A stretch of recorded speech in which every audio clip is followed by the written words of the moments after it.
সারা রাস্তা ফাঁকা থাকা অবস্থায়ও পরিবহনওয়ালারা কিভাবে গাড়ি চালায়, এই যে এনা গাড়িটা যায় দেখেন, টেইলার গাড়িটারে কিভাবে চাপে। তো এগুলা কি মানুষের চোখে বাজে না? সবসময় কি ভাই মালবাহী গাড়িওয়ালাদের দোষ থাকে? আর হ্যাঁ, দোষ তো একটু থাকতেই পারে, কারণ মানুষ, এরা তো আর ফেরেশতা না। আর পরিবহন হালকা গাড়ি, আর মালবাহী এটা হচ্ছে ভারী গাড়ি।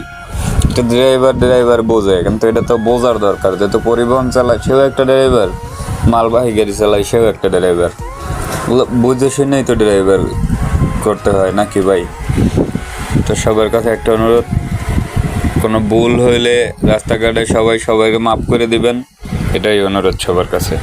গাড়ি চালাই, ট্রাক চালাই, বা কাভার ভ্যান চালাই, বা পিক আপ চালাই, যে কোনো গাড়ি চালাই না কেন, আমাদেরকে আসলে পরিবহনের ড্রাইভার যারা পরিবহন চালায় তারা মনে হয় মানুষ মনে করে না নাকি, আমি সেটাই বুঝতে পারলাম না।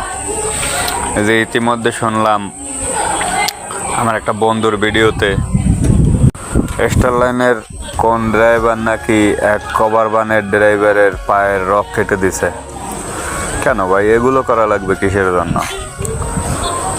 আজ হাইওয়ে রোডে গাড়ি চালাইতে গেলে কত সুবিধা অসুবিধা দেখা যায়।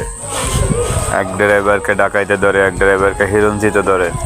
তো ড্রাইভার হয়ে ড্রাইভারের পায়ের রক কাটার কি দরকার ছিল? তুমি কি ভালো পরিচয় দিলা ভাই?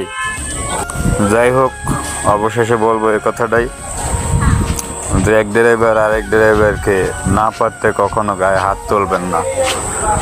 যতক্ষণ সম্ভব সমাধান করার চেষ্টা করবেন, না হাত তুলবেন না। কারণ আমরা 10 মায়ের 10 পুত, ফ্যামিলি ছেড়ে সব কিছু ছেড়ে রাস্তায় আসছি গাড়ি চালানোর জন্য।